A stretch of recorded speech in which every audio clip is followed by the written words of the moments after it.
and happy Transformation Tuesday. I'm Valeh Nazemoff, and yesterday for Motivation Monday I received a question on Facebook from a friend from Facebook, and her name is Liz, and her question for business transformation is, what is the #1 mistake business owners tend to make? And Liz, I wanted to thank you for your question because it's actually inspired me to write an article about it, and I've actually drafted it up, and I'm going to be sharing you the highlights of it. But to answer your question, based on the experience that I've been working with on organizations that are in crisis, there's actually 5 components of recurring issues that fall under one main theme, and that is balance. So businesses, the #1 mistake businesses make is having and being able to maintain that balance. And what do I mean? So #1, it's making assumptions. And making assumptions means you keep looking at your historical data. You keep looking at things that have occurred in the past, and you're consistently making assumptions that that's what you need to do with your decision and your current situation at the present time and moving forward. However, one thing that we need to balance and that we overlook is looking for new trends, looking for new technology, looking for new ways of doing things, and looking for new products. And that's a balancing act that we overlook. So it's important to look at some information that we've received in the past, but also look at trends that are occurring currently, because there are factors that have changed in our business that have made us evolve, that we're not the same business as we were maybe 2 years ago or 3, 5 years ago, 10 years ago. So we can look at things in the past, but we also need to look at present and look ahead in the future. #2, it's being overly critical. Now, what do I mean by that?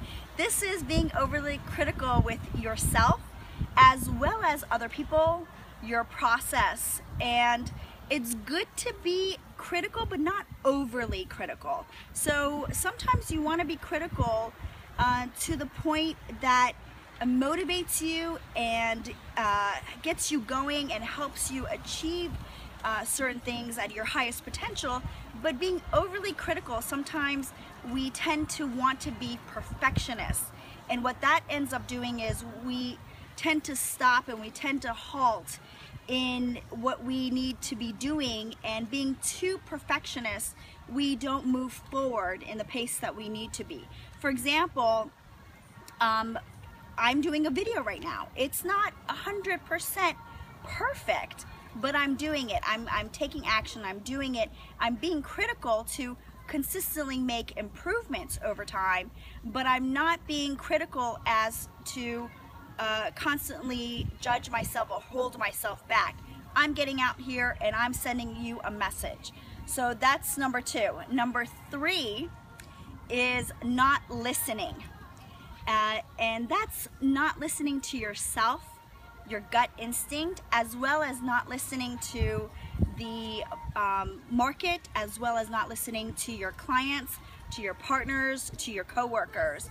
And this is very important because many times you do need to listen to trends, to competitive analysis, but balancing that, don't listen to everything, because sometimes we get overload of information, and the balancing act of what to listen to comes into play. So that's #3. #4, it's over delivering. Now, you're probably questioning, why over delivering? It's great to over deliver and providing that customer service.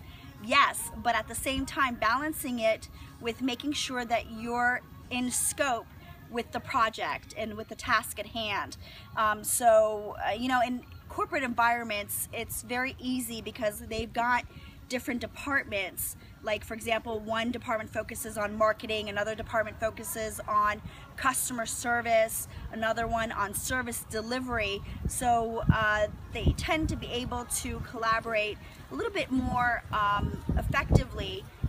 Not saying it's 100% great, but in a smaller business, in an entrepreneur type of business, you're wearing multiple different hats, and it's more of how do you balance that. So that's number 4. And number 5, it's helping and focusing on your customers and your clients only. We tend to sometimes forget about our own internal business. We tend to focus so much on our customers and our clients that we don't take the time to internally clean up and you know, housekeeping, doing some of that housekeeping, so that we end up getting things in order internally. So there needs to be that balance between working with your clients, getting your clients to transform, getting them to get going and delivering the services that you do for them, but also focusing internally on your own business. So Liz, thank you so much for your question, and thanks for inspiring me to write an article. And if you liked our message and if you liked what I had to say, please share for other people that are also struggling or need to know what to focus on and balance. And if you have any questions or comments, please, I welcome them, and make sure to use hashtag #AskValeh so that on Motivation Monday I pick a question and answer it on Transformation Tuesday. In addition, I do offer a lot of tips on business transformation that I offer through my newsletters, and you can connect with me by subscribing to my newsletter, which is on acolyst.com, and that's ACOLYST.com, and please subscribe to my newsletter. And as always, I do welcome questions, because you never know when your question is going to inspire me to write an article, and you never know where it's going to be featured. So use hashtag #AskValeh. That's hashtag #AskValeh. Until next week. Thanks.